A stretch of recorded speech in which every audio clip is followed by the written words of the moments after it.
welcome to this EEGS webinar, which is entitled quite grandly, How AI is Transforming Player Experience and Risk Monitoring. We've got three experts. Well, I hope they're experts, or who knows where we could end up with this. We're joined by Staffan Engstrom, CEO and co-founder of Fieldstream AI. We are also joined by Paula Murphy, Head of Business Development at MindWay AI, and Dr. Michael Auer, who I can't describe as chief potentate, but he is a psychologist, gambling researcher, and responsible gambling expert. Folks, welcome. How's it going? All Very good. good. Good to be here. Yeah. Good, thanks, John.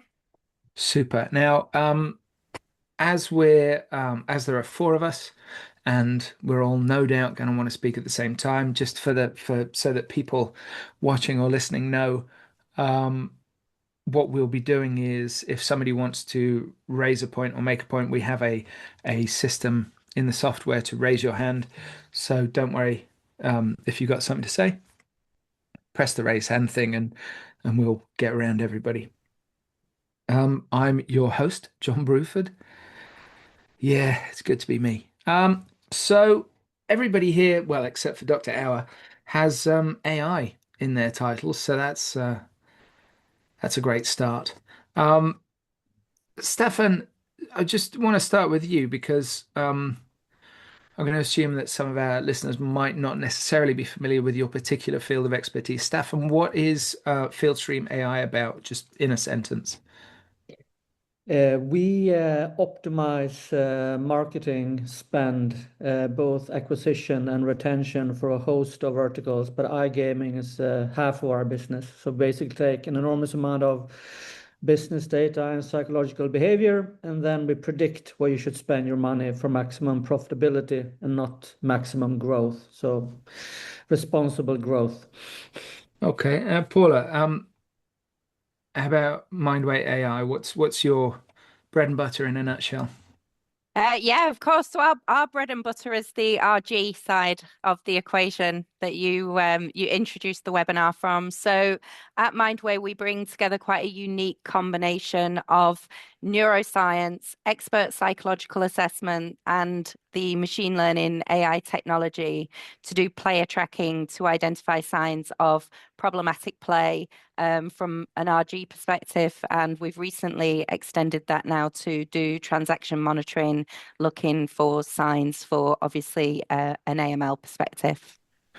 Okay, and Dr. Michael Auer. I didn't have a business name in your thing, so presumably you're a floater, but in a good way. Yeah, I'm also a director at Neccton, which does something very similar to what Paula mentioned before.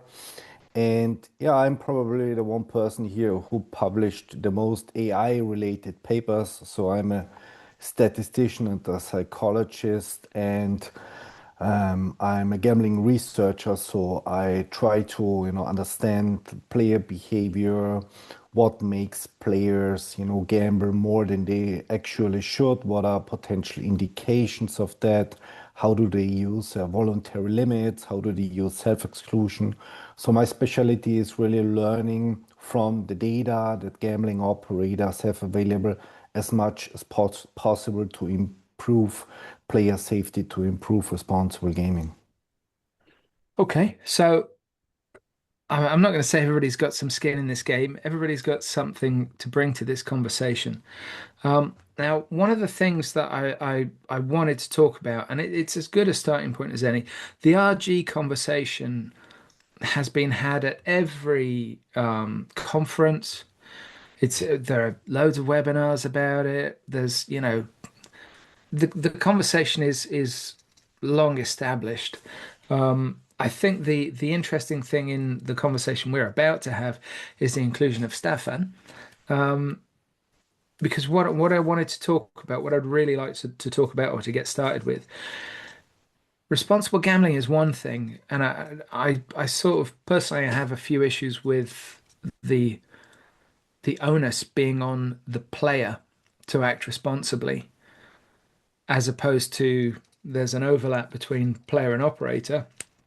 But what about operators marketing responsibly, and how can AI come into that for player protection? We've all seen countless news stories about players who have self-excluded, then received a ton of marketing communications that they should never have had in all different countries. You know, this is happening all around the world. It seems so preventable. So I don't mind who kicks us off with this, but to what extent should a marketing department be involved with RG, an operator? How can AI come into that equation to help keep players safer before the player even interacts, if you see what I mean? A lot of RG tools are about player interaction, about monitoring their behavior. But we can have a Staffan's run away. He must have been terrified. Um, Hi, Staffan. Yeah, Um, I got kicked out. Sorry. it wasn't me, I promise. But how can AI and software tools be used to keep players safe before they're even spending? Do you see what I mean? So I don't know if somebody wants to kick us off. I don't mind coming in with a bit of a statement to start it off, and then Uh-oh. happy to chat with these two fellas. We've done many a panel together, the three of us, in various different configurations over the years. I think for me, the key to what you're talking about there, John, is that what we're looking at is a sort of whole player journey. And I think that's quite exciting rather than sort of sectioning things off into RG and marketing. It's about understanding the player journey and the behaviors across all of that player journey. So I think it's incredibly relevant that we're all on this call together, even though I would say my background is in responsible gambling and compliance. And Staffan obviously comes from what would historically be seen as the other side of that coin. Yes. So if you bring it one level up, I mean, it's in the end of the day about the business models. And the business model in iGaming has been on maximum growth. Any amount of player coming in, 40% of marketing budget spend on acquisition, enormous spend. I think as we get much more clear on where that spending goes and profitability increases, there will be much better system with the ones of Paula when more resources can be put in. So I think the whole business model is shifting from maximum growth to responsible growth, and both where the player journey starts and how we actually protect the people in the system comes into play with AI. Um, Interested. You've just sparked a thought in my head, Stefan, and I'll be honest with you. I try not to think if I can help it, but um, there's been all over the world. There are these conversations about where regulators have maybe set the tax erroneously, or they've created these little loopholes, like in lots of states in the US, you can offset your marketing spend against tax and things like that, which have cut into the taxes that states have been able to raise. But is it possible, you three, that higher taxes might ultimately mean safer players?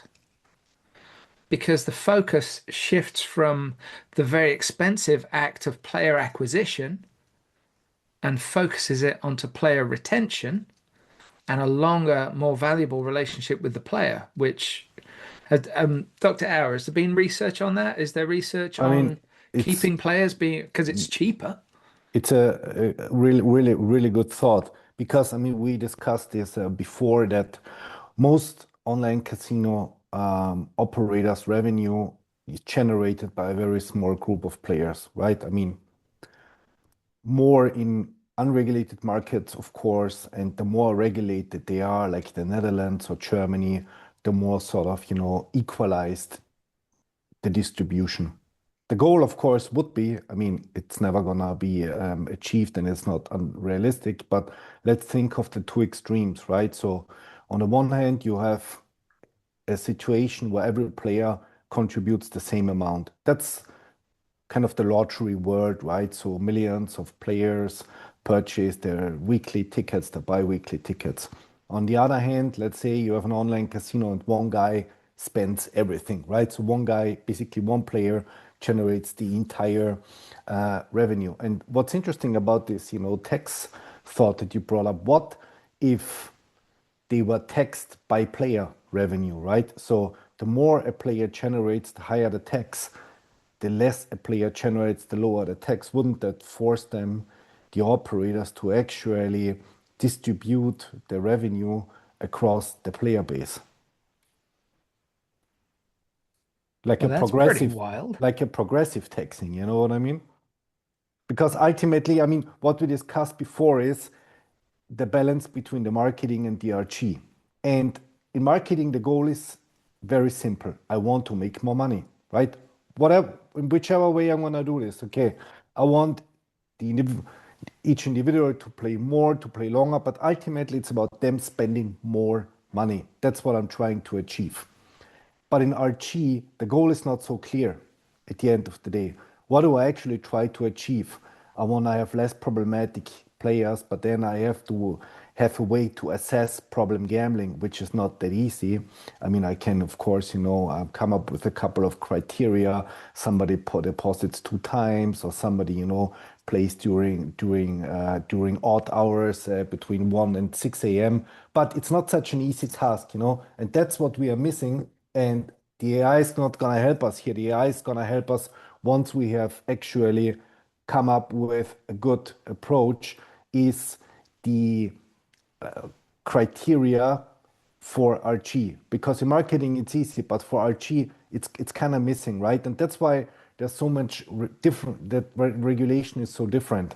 Regulation in US is different from UK. Everybody does their own thing, but at the end of the day, they have no real clear goal as to what they are trying to achieve. Do they want less people to play? Do they want, you know, do they want only sort of, do they want young adults to play less, etc. The goal is what needs to be specified. Yeah, Is but this, sorry, yeah. Staffan. No, sorry, I didn't raise my hand, but if we're going to get government intervention and spend tax money resources on getting, then that should be spent on protect the operators that actually pay a lot of tax in the countries they operate in. So they get more profitable. Right now, obviously, that's eaten away by black market who don't pay any tax. And so I think that equation of taxing the player would be a very strange route to take in No, terms no, I'm of, not talking about the players. I'm talking about the operators, but based on player revenue, right?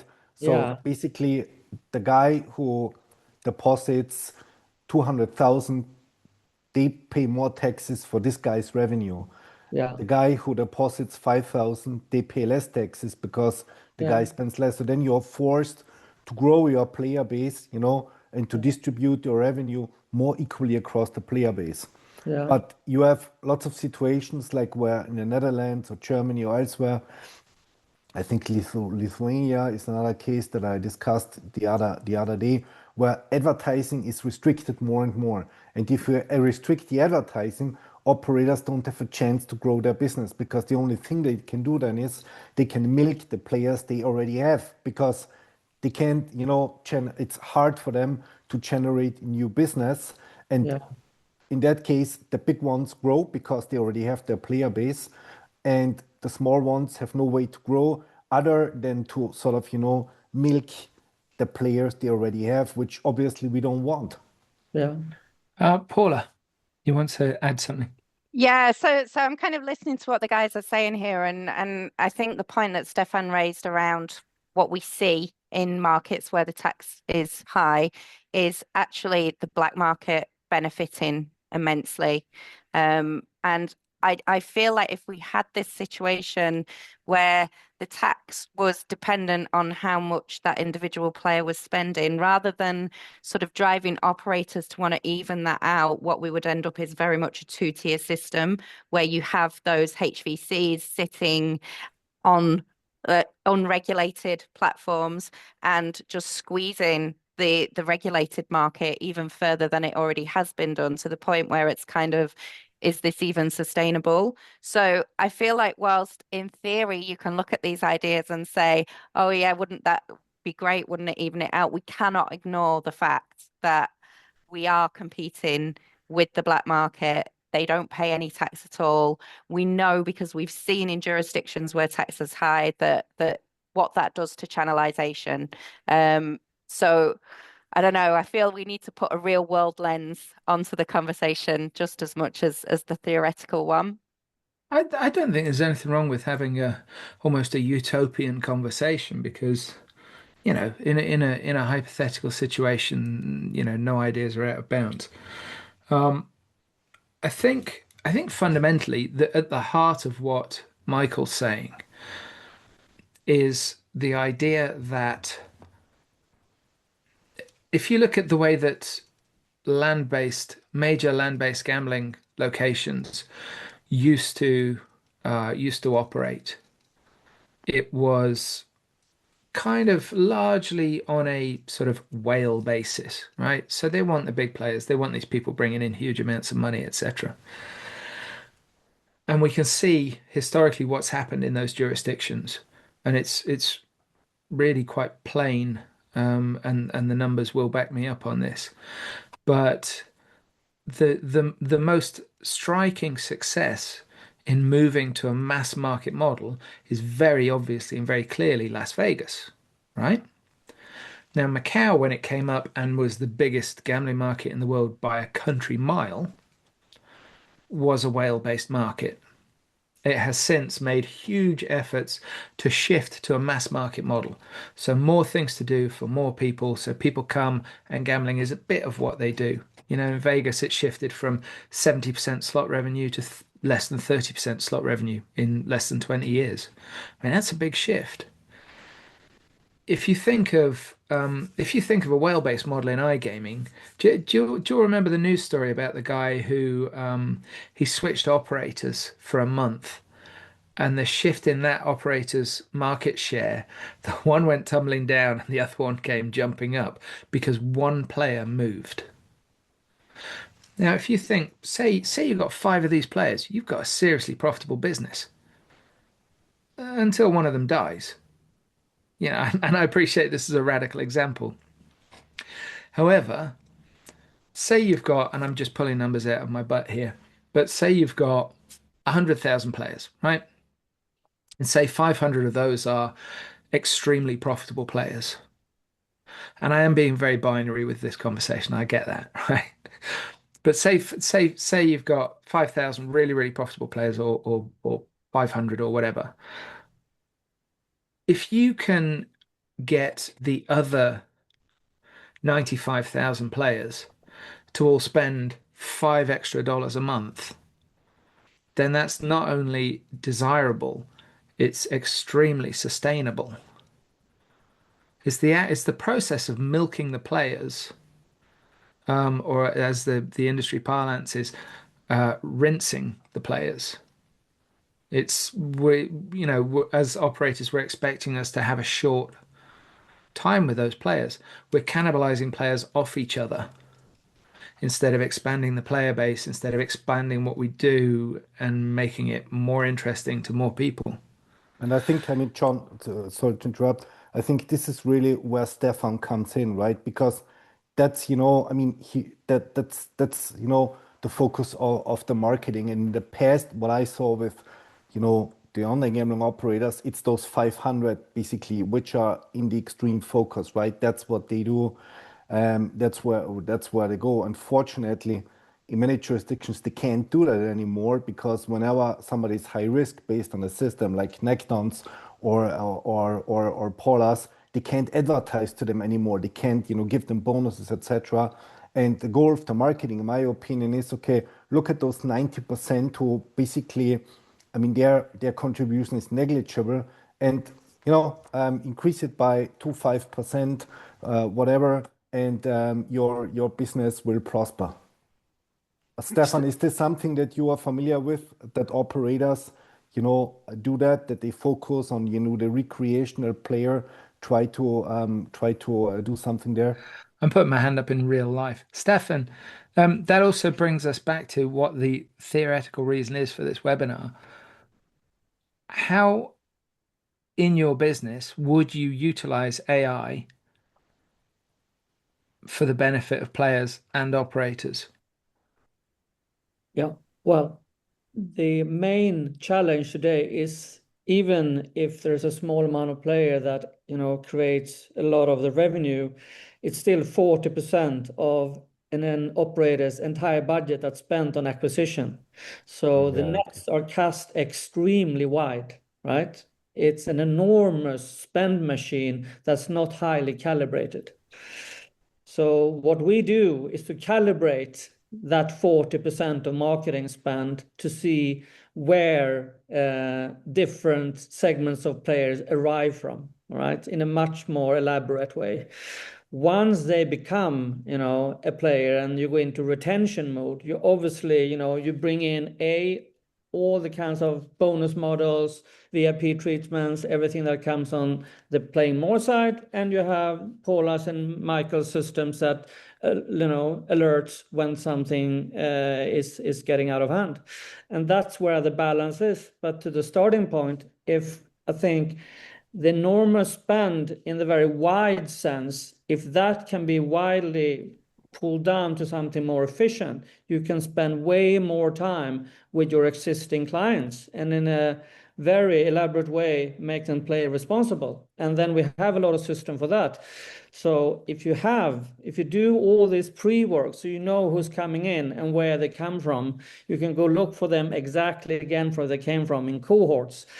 We do not look for individual players. I do not track individual players and see how they behave and go after them. So we look at enormous data cohorts, like if they come from sponsorships or social media or affiliates, and then break it down to a CAC model, a cost per acquisition, and then build a lifetime model. And once you have them in a lifetime model, when you can start to build it out after 30 days, then Paul and Michael comes in and do their excellent work. And I think, as an industry, the marketing side and the RG side are getting closer and closer in that discussion.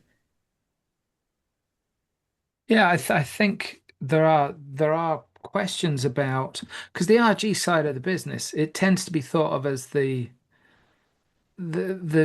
sober, no fun cousin who you have to invite to the party because you're related to them. Whereas these two departments really should be working right close together and making it work. But what do I know? I don't even have hair. Um, No, but the reason is obvious. There's been so much focus on exponential growth, any player possible in as fast as possible. That has been the general rule, hence the enormous spend.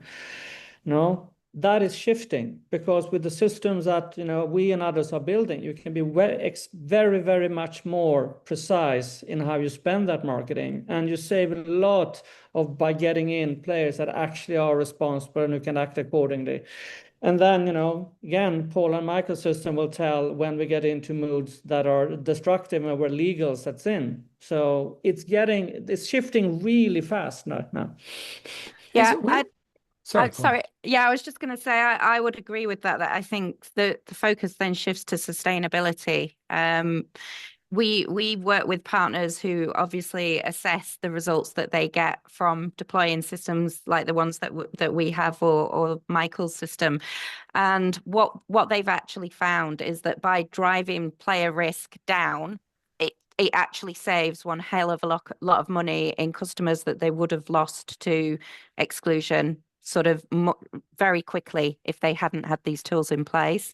So I certainly agree that that's where the sweet spot is. It's identifying early on which players are on that trajectory and putting a strategy in place that will sort of bring them back down so they don't hit that high and very high risk cohort. But even if an operator, maybe they haven't, maybe their focus is on the marketing side, not so much in the IG side, because this side's sexy and this side's that cousin that smells a bit funny, right? So those tools, those marketing tools, right? Those CRM tools, that incredible software that I am absolutely certain Staffan is using, they could innately be part of an RG arsenal, couldn't they? Because they're so. Stop me if I'm wrong here, Staffan, but I've had a look at some of the CRM software and I've had some really long demos with some of this stuff. And the power of this software and the granularity with which you can separate people is quite extraordinary. I mean, surely that can be used in its simplest form as a force for, for want of a better way to put it, as a force for good. Yeah, it can also be used as a force for bad. But if you take it one level up, you still have all the sponsorships, all the TV campaigns, all the out of home, everything that's not tracked by the software you just mentioned. So those softwares are very good at claiming what they did. They are not able to tell about the radio station and all the other part of the media. That's why, hence, if you look at the big American platforms, all of them are 5 to 25% claiming too much value on their conversion.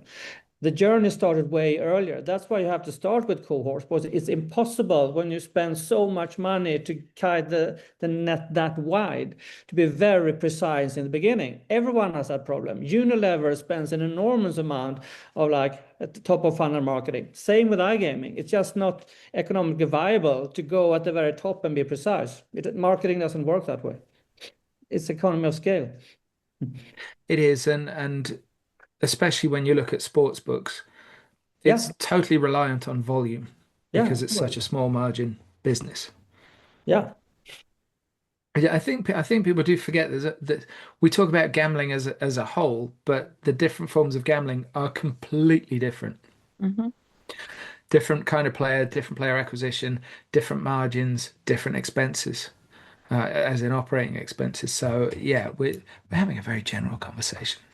I mean, I'd like to add something. So one thing, where the AI, because we often emphasize, at least in the RG, the AI to detecting the problematic gambler, to computing a risk score, which meantime is something that's required in most European jurisdictions, also in Canada. But for me, the actual power of the AI lies in the prevention, in the communication, and that's what marketing does, right? So I mean, every online gambling operator sends messages to players when they think now is a good chance that they would deposit. Now is a good chance that they might take up this game. I can, sort of broaden their interest in my product portfolio. And in the RG, we know that this works, right? So, I've published dozens of papers on nudging, on personalized feedback, which kind of, mandatory play breaks work, how should we communicate with players to achieve maximum compliance, make them set the limit, make them do a self-assessment. But regulatorily, it's still in its, in its, how do you say, Infancy. Infancy. infancy, and operators are very reluctant, to do it um, voluntarily, right? So if you look at operators who are active in the US and in Europe, they would do it here if it's required, but they wouldn't do it there. I mean, it's, understandable, right? It's a business, and if you don't have to do it, I mean, why would you? But like Paula says, and I'm also convinced, if you do this, it doesn't hurt the business. It actually helps the business. It helps loyalty. Profitability, customer lifetime, and also, research really backs that up. And if we could sort of, nudge operators to embrace, these customer communication strategies, it's something which is, good for both sides. But still, the sort of acceptance hasn't really, Yeah. arrived yet. Yeah, I agree. And that understanding of how it sort of helps the business from a commercial perspective, it always comes later. Like 99.99% of the time, when somebody starts a conversation with me, it's a regulatory driver why they start that conversation. Absolutely. Then when we get to the point where we've deployed the solution and they're using it and they start then doing analytics as to what is the impact of this on our business, that's when they start to see actually the impact is the reverse of what the worries were. We're actually saving players and we're not losing revenue off the back of having this in place. Because also the other really important thing to remember is it's a decision-making tool that gives you analytics and intelligence and information to make those decisions. It's not all of a sudden just going to block all your players. I think the biggest worry that people have is that they'll load their player base and everybody's going to be high and very high risk. I've never seen that happen, not once. Stefan, there's talk here of marketing, right? And this is a question that I've been bouncing around for a few years now. So marketing to me, in a very, and I know this is a very simplistic statement, it is communicating the right message to the right person in the right media at the right time using the right language. And so often we see in RG generalized blanket marketing. You know, in the UK, we famously had the awful campaign when the fun stops, stop. Yeah. Oh, well, I wonder how many people that saved. Um, if we can have the segmentation that we can have, the granularization that we can have with the software that we've talked about, and I recognize, as you said, that's part of the funnel. It's not the whole funnel. But if we can have that granularity and we can use that information the way that we are using that information in the industry, can we not have a similar granularity for the RG message? Can we not? Because Paula and Michael, relevance is key to a message, right? So many people that are struggling are, oh, those tools aren't for me. Yeah, I don't have a absolutely. problem, whatever. And Yeah, it's making it relevant at the right time. We are looking at RG messaging from like, the main operators and the state-owned casinos in many countries because it's mandatory that they communicate that, what impact it actually has. And from we see it's not a huge impact, but it's mandatory and they have to do it. But to your point, of course, I think the preventative marketing of vulnerable players could be much more elaborate and smart and talk like a language that not just fear-based but treatment-based and consequence-based. But that so yes, the tools can absolutely be used for that, but no one will actually start to do that if they're not forced to. Yeah, until it's in Oh, regulations. of course, But of Paula course. or Michael, you might like to get on yeah. that. I'd like to just add in there. I think a huge part of what we're doing is about personalization. And in just the same way it is in a marketing sphere, it is the same for what we do and what we identify. We look at the individual player behavior of every single player, right? So we have a very, very good understanding of actually what is it that is causing this player to be high risk. And we centered the conversation at the start of the webinar very much around sort of financial aspects, but it's not just financial aspects. As Michael said earlier, it's things like looking at patterns of nightly play, but looking at those patterns in a contextual way so that you can actually assess what's going on with the player.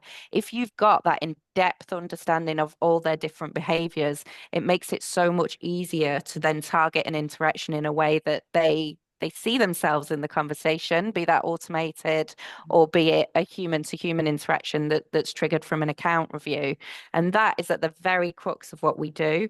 And that is the whole point of then using that information to personalize, to make it relative to the individual, and to then drive back the behavior, point them to tools that actually are going to help them. There's no point talking to somebody about limit setting whose main issues around time consumption. You want to actually point them to things that are going to help what their issue is.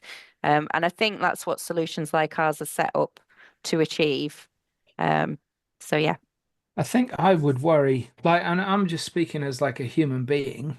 My worry is that AI will be used in a way to create a sort of an environment of intervention or whatever.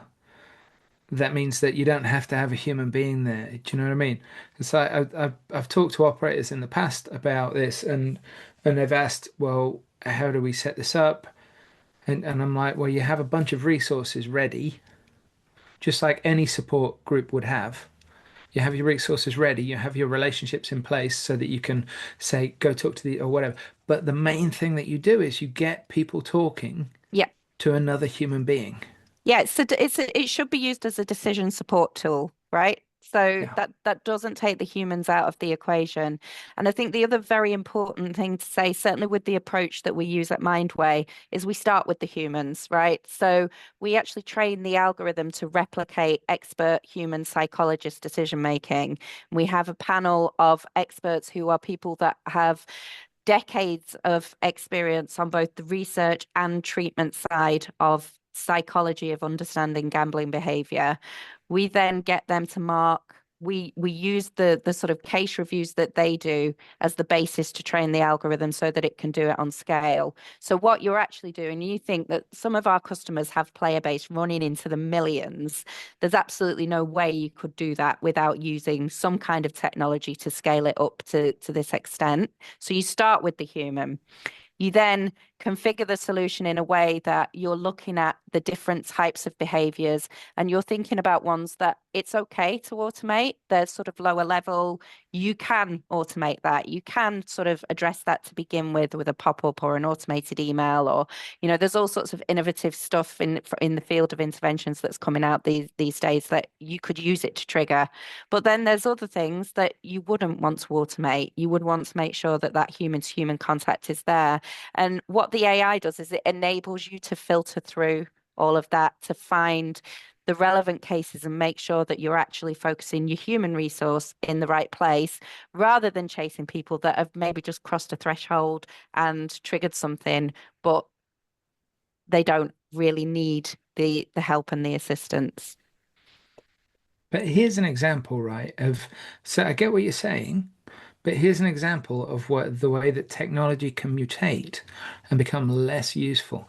Think about years ago when you were getting an automated answer when you called a number. Press 1 to speak to reception. Press 2 to blah, blah, blah, blah, blah, blah, right? I spent 15 minutes going through menus on a call the other day. It was absolutely insane.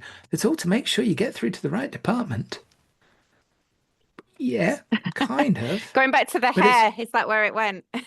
but it's also it's keeping people at arm's length when it's like Yeah, that. yeah. But It's then it's actually it's supposedly putting options in front of you, but it's actually restricting options. yes, it is. But then that goes back to we've got to consider what we're doing here in our industry, right? It's an entertainment industry or part of Yeah. the entertainment industry. We want to be creating a good customer journey, going back to with what I opened. We want to be creating a great customer experience and, putting systems in place that are going to be a blocker to that. I would argue, not just from an RG perspective, but from an all of business perspective, is not helpful. I think that what we're able to do with the tech that we have these days is sort of much more advanced than just putting people in that kind of call queue that it's just going to drive you insane. We don't want to be a barrier to people enjoying the activity of gambling. We just want to enable the operators to understand the risk distribution in their player base and make sure that they are protecting those that do need the protection and setting the right controls and having the right conversations with the right people to avoid that barrier coming up for people that really don't need it. I think my fear is that there's going to be a chatbot one day that's going to come up and say, "You appear to be suffering with gambling addiction." Do you know what I mean? Like the old Microsoft paperclip. Yeah, I hear you. I would hope that wouldn't happen. It certainly wouldn't come out from MindWay, and I'm pretty sure it wouldn't come out from anything that Michael's involved with either, because we start If with psychology, right? And if anybody's listening, I don't want to put any ideas in your head there. Yeah, but I think what if we look at what, not just AI, the technology, what we can do today is to prevent black market actors in each major regulated market. Technology can do that. Governments has not implemented it, period, full stop. They act as a legislative on an ad hoc basis through legal cases coming up. They find someone who broke the rules and then they take them to court. But there is no comprehensive system blocking black market actors from going into a regulated market. That's where technology should start. A. then you can protect and have this regulated, mature entertainment industry where people want to play and have a moment of excitement and fun. But right now, legislation has completely failed to protect each regulated market. And if you look at how the regulated operators now start to panic when they start to organize and go to Brussels and say, okay, you need to help us. We pay huge amount of taxes, protect us. We've done simulations on showing how much the tax base would be protected if you actually protected them from black markets. And regulated operators pay taxes and create sustainable systems where Paul and Michael can help people with problems. So it is, it needs to be taken serious. It's not just AI, it's a technology protection system for regulated markets that needs to come in place and not just be driven by ad hoc legal cases. Unfortunately, one of the issues, the prosecutor wants to make a statement. Yeah. well, one of the issues there, though, is the perpetual disconnect between the people that set taxes and make laws and the people that enforce them. Regulators are the ones who, in theory, will understand their industry and they won't be setting those taxes and they won't be making those rules. And government moves so incredibly slowly when it comes to legislation that all of this falls at the regulator's feet generally, but that disconnect between regulator and government exists everywhere. The KSA is a fantastic example. You're Yeah, in but huge danger of getting me on a soapbox here, and we will definitely not end the webinar on time. yeah, but the main problem is that no politician would dare to grab the question. They can move fast, but it's just so uncomfortable talking about an industry where there is severe problem. So if you start to engage with it, you will be responsible. If you own it, you risk breaking it, and you have to see it the whole way out. So no one dares to actually act on it. So it needs to start at a very high directive level in Brussels that needs to be implemented. But no local politician has shown the guts so far. And often decisions that actually hurt from a responsible gambling perspective in that kind of government sphere are pinned on responsible gambling as they think it will help, when actually anybody that knows anything about the industry and how it works, it actually drives the opposite. Yes. I think it's fair to, and I'm not sympathizing with any politicians when I say this. The issue when politicians become involved with these kinds of things is that politicians are very rarely experts in anything. And they don't actually understand the subject, which is why I was saying about the disconnect between the government and the regulator. The regulator should know the business, the regulator should have the stakeholders on hand to talk to, and the government doesn't. And that disconnect means that often a load of crap from the government ends up in the regulator's lap and they're told to just go away, do something with it. Germany, Sweden, Finland, well, maybe not Finland yet. We'll see.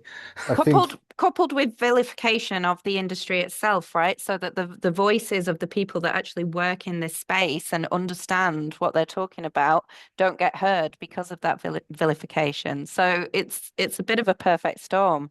Speaking of not getting heard, Dr. Auer, you were about to speak. No, and one thing I'd like to add, I think the biggest misconception is that gambling is only about money. And why am I saying this? Because if you talk to actual lived experience, former problem gamblers, often they will tell you the amounts they spend, and those are, in comparison, negligible, right? So they wouldn't even pop up in the top 10% or top 20% of highest spending. So it's not, as simple as, okay, let's look at the 5% highest spending players, and those are the problem gamblers. We gotta call everybody there. Somebody who has been in the 5% percentile continuously for months, for years, they probably have the money to do so, right? Because otherwise they wouldn't have managed to sustain that level of play for such a long period of time. And often the problem gambler, or they are not exclusively up there, but they can be found all over the continuum. And if you look at the prevention paradox, then you'll understand that a large group of individuals in relation can actually create the same issue than a small group because you have many more of the problem gamblers there. And that's where the AI comes in. It's not as easy as simply saying, okay, you spend 1,000 euros a week, or you play for 6 hours, you're a problem gambler. It's a much more nuanced approach, right? It's about how do they behave? Do they chase after the losses? Do we see kind of, binge activities? So do they come once they receive their salary, then they spend everything, then they are gone, then they come back? Do we have these kinds of patterns? And that's where the analytics, the statistics, the AI comes in. And of course, we mustn't forget affordability, right?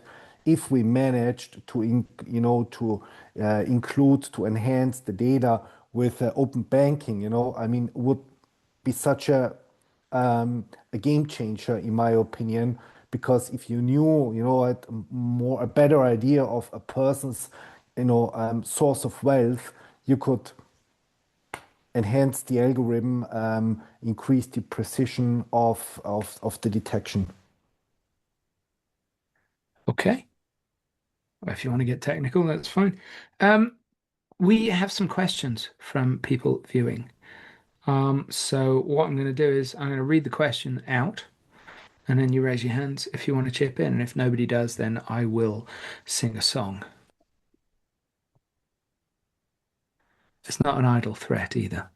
An Okay. anonymous question. Was that you, John? Yeah, Did you write this that is one? this that is you? from an anonymous attendee. It says, "John, why are you so handsome?" No, I'm just kidding.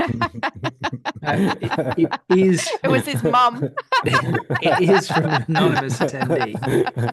Don't Please, Paula, don't talk about his mom. You will trigger him, Oh, like he okay. will break down, whatever, something's gonna It happen. doesn't trigger me. It's just when I make jokes about it, people get really uncomfortable, and I just managed to rein that in. I nearly said, yes, Don't it's do a it. message from the other side, but then I Don't do thought, it. actually, that makes people quite uncomfortable.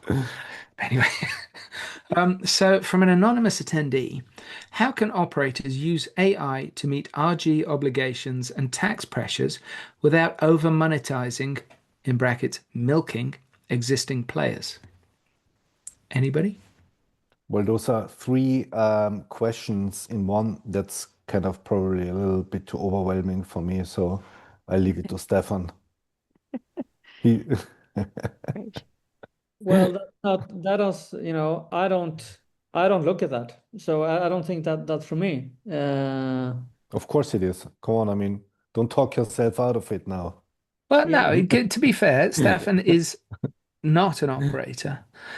But where does AI come into play for operators to help them meet RG obligations? Because in theory, when everybody's been talking about AI in the past few years, it's been, oh, it's going to make it cheaper to do this and to meet these obligations and blah, blah, blah. I mean, the I, simplest, sorry, Paula, but the oh, simplest thing is most European jurisdictions, including Ontario and, at least one state in the US, specifically require license holders to monitor players for signs of problematic gambling. And in Germany, it even mentions it should be done with an, academically sound algorithm. So the word algorithm is in the regulation, the Glücksspielstaatsvertrag, and in my opinion, that's something which is at least AI related. So, Paula, is there anywhere that AI could be utilized, but is possibly underutilized by operators to help them meet their obligations and their tax pressures without rinsing players? I feel like lumping RG obligations and tax into one is kind of what's making this question so problematic, because I feel like they're two questions. I think Michael's right there. Is there anywhere they could be used? And I'm going to stick to the RG side of it because that's my bread and butter, right? So, is there anywhere they could be utilizing it more? Well, I think the key bit it actually is going to be around interactions as we move forward. I think we've got pretty good on the detection side of things and identifying the right players, categorizing them in line with the whole sort of idea that we see from psychology that problem gambling exists on a scale. We're pretty good at categorizing the player risk into this scale. I think the next huge bit of the equation is around making sure that the intervention strategy is driven in an intelligent way from there, and what we could use AI to do in terms of understanding efficacy of certain intervention strategies and building that data back in, much in the same way like the lookalike sort of an idea. This kind of intervention has worked with this kind of player in the past, and serving up some of that information really quickly to help operators respond effectively and quickly. Yeah. Okay, we're going to move on to the next question. And Staffan, I think this has got your name all over it. I'm not just saying that. You didn't post the question. I'm not suggesting that. Oh, no, it's not mine. Um, All right. so Natalia Bayevska, when does advanced segmentation stop being smart marketing and start becoming over-optimization of higher risk players?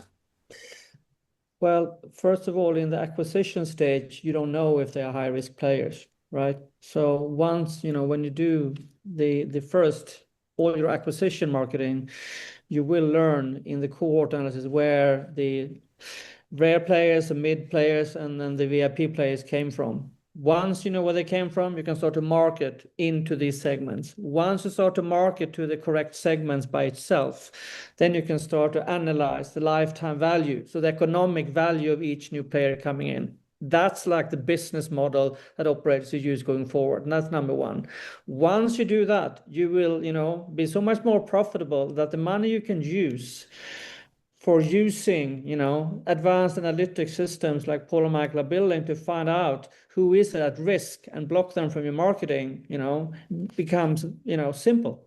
That is not done today in a way. So that's where. But if you start with these first steps to optimize what you actually do on both acquisition and retention, you're not, then you can learn where you possibly would over optimizing in certain segments, just from like an RGE perspective, but from a pure profitability standpoint too. So, so you have to mix them together at that point. Thank you. I'm going to mark that one as answered. Okay, Mini Quan has come up with, and the questions are flooding in, by the way. What AI trend in iGaming are you most excited about in 2026? Start with you, Paula. Oh gosh, tricky one. If you asked anyone in my tech team, I know the answer would be utilizing LLMs and building in functionality around that into what we do. Yeah, so I'll go with that. Dr. Auer. Sure. So, what we do, I mean, in terms of CRM, in terms of RG, is machine learning, right? So we try to identify patterns. Let's say, what's a typical problem gambler look like? How would they typically play?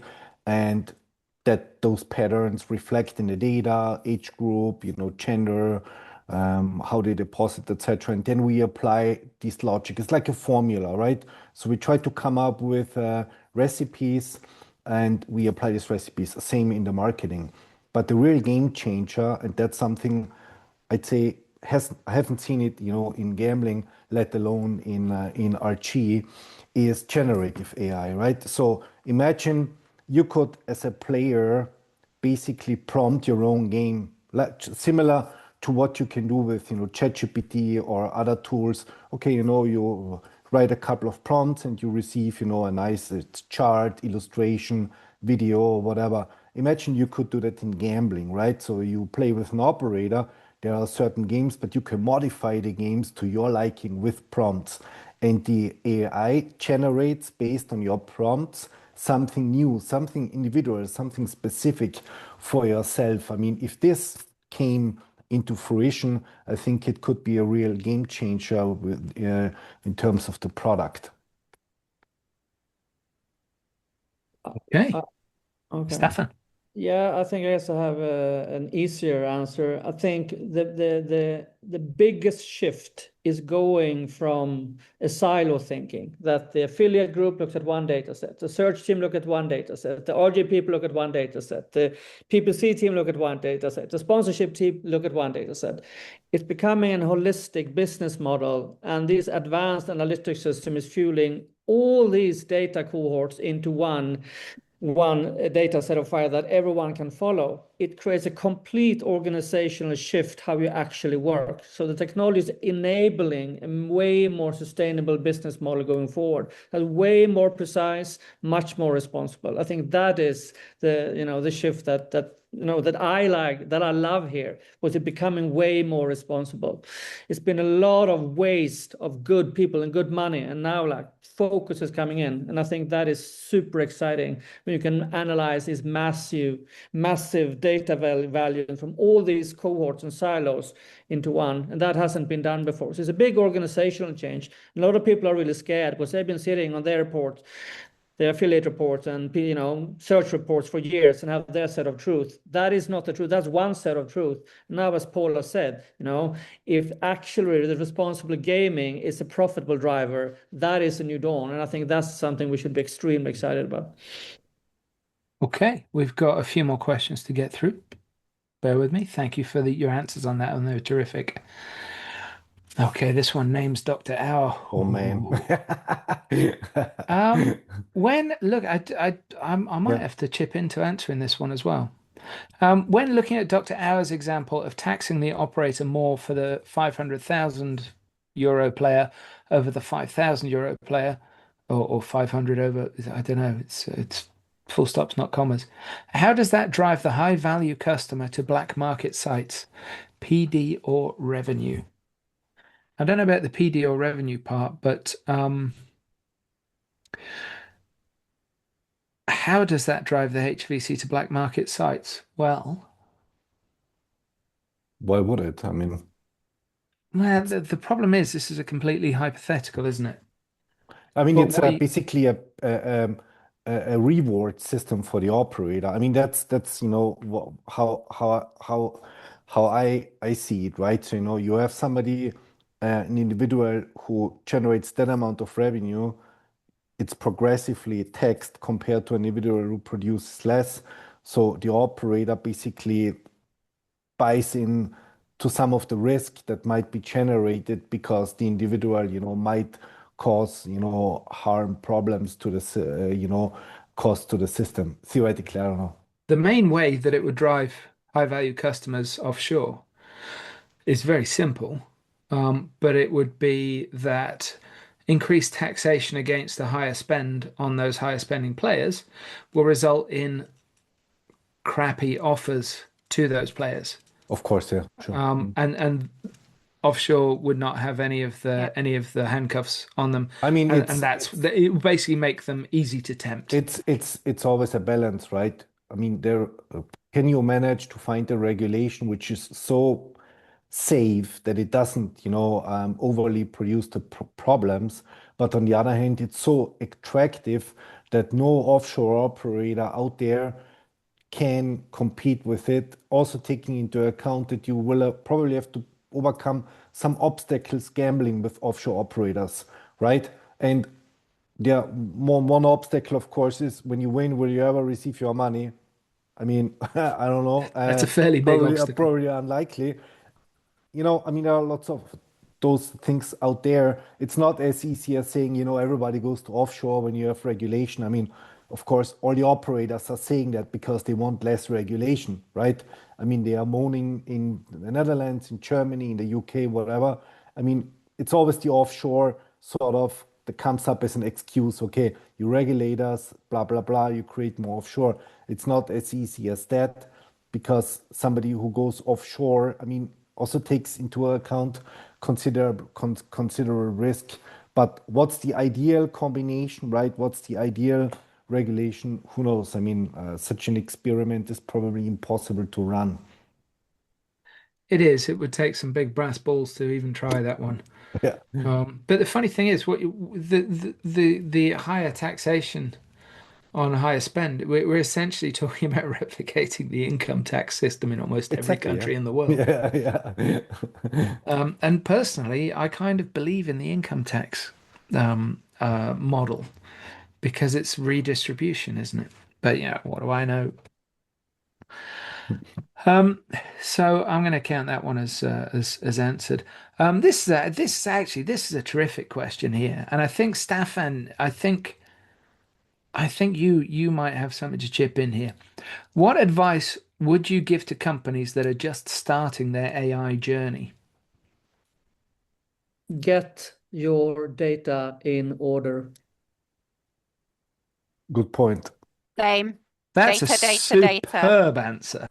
No, I mean it's really, it might sound simple, but it's actually so valid. I mean, I started to work in data science in whatever 1996, and back then, I worked with banks, insurance companies, phone companies. What was the biggest issue? Data.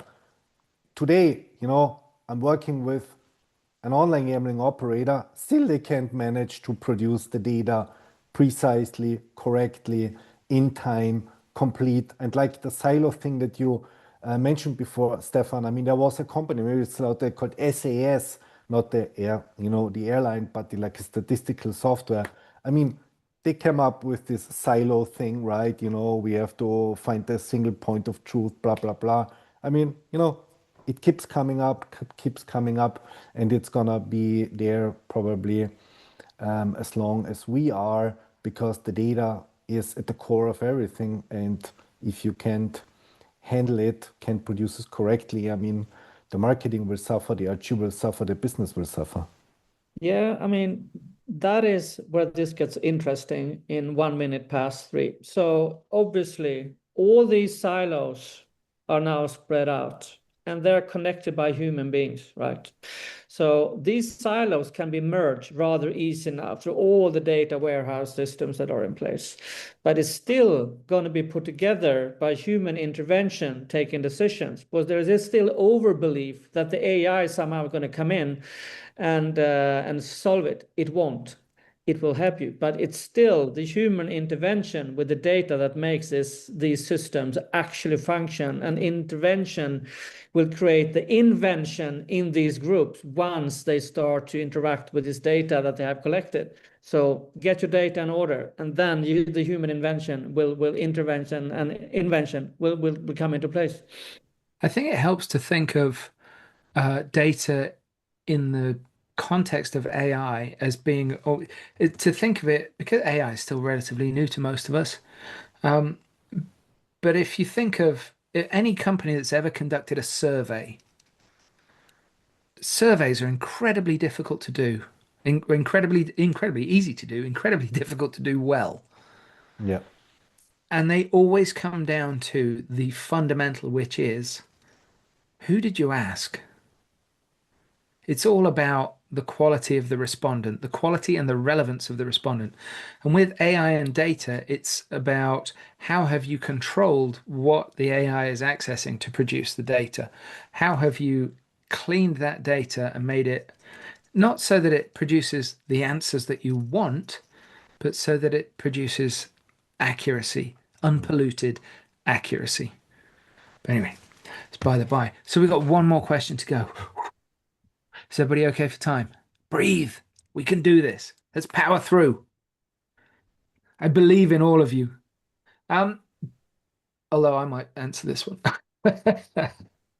While source of wealth is great data for determining PG, problem gambling, wouldn't that so-called invasion of privacy drive patrons to the black stroke grey market?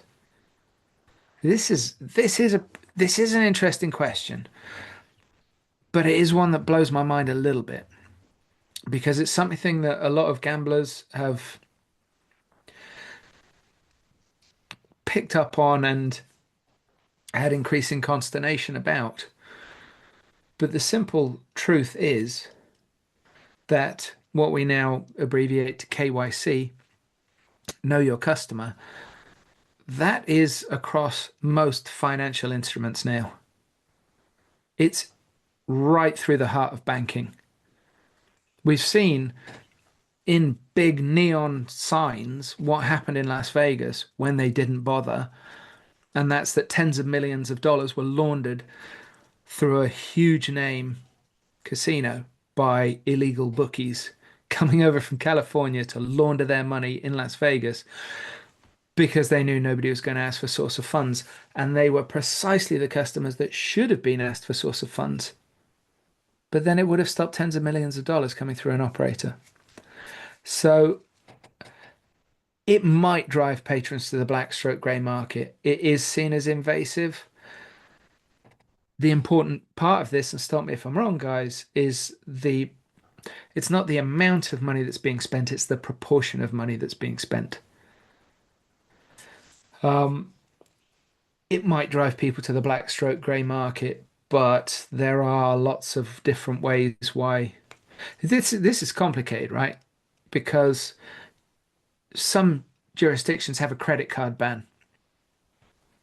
I personally don't believe in a credit card ban as a way for stopping any kind of problematic gambling, because you're removing a really easily monitorable way of spending money, which is actually a crappy two-way street for paying back anyway. It's horribly inefficient to gamble with credit cards.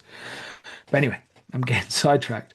But yes, it might drive people to the black stroke grey market, but it shouldn't, because KYC is here to stay across all avenues of life.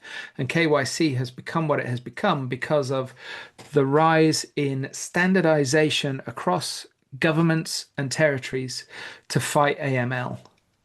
As we're all used to that. I mean, to some degree, right? You do something, you Totally. go through a It's just that KYC. we don't And necessarily see it as being the same thing as we're seeing with gambling, because gambling's supposed to be the fun yeah, thing. It's and harmless, blah, blah, blah. it depends really, how frictionless it can be done. The less friction, I mean, the more likely people will opt into it. And the other question is, would everybody have to go through it? I mean, I talked to one operator, Last Ice, not this one, and they had a really cool approach. So there was a UK-based operator, and every player starts with a questionnaire. And the questionnaire, asks like very intelligently and tries to figure out whether the person's answers actually make sense. If you answer this questionnaire, without giving it a second thought, or you lie to it, it will pop up, through ambiguities between the answers.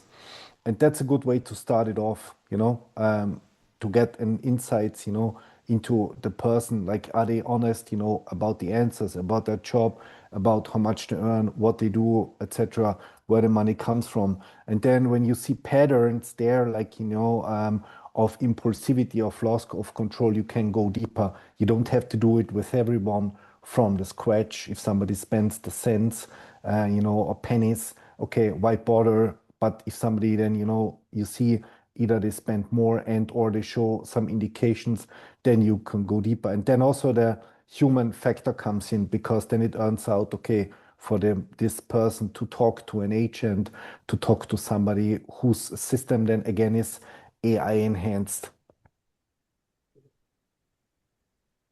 Okay. I think we've answered all those questions. And given that this is a free webinar, I think we've also given viewers great value for money.